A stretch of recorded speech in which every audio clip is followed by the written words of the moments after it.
Next, State of the Nation on GTV.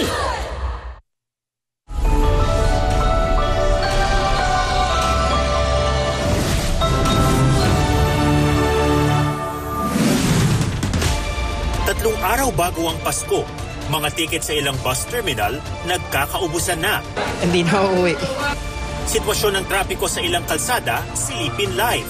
Tips para sa hassle-free na biyahe, alamin. Malakihang taas presyo sa petrolyo, nakambang sumalubong sa mga motorista pagkatapos ng Pasko. Lalaking inatake ng sawa sa Bohol, gumanti ng kagat.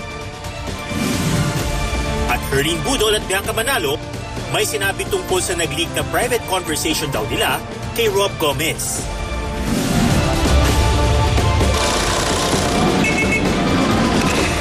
State of the Nation.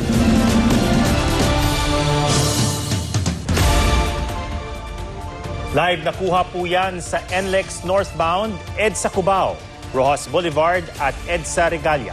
Pasado alas 10:30 na ng gabi ngayong huling Biyernes bago ang Pasko, nasa daan pa rin ang maraming motorista at biyahero.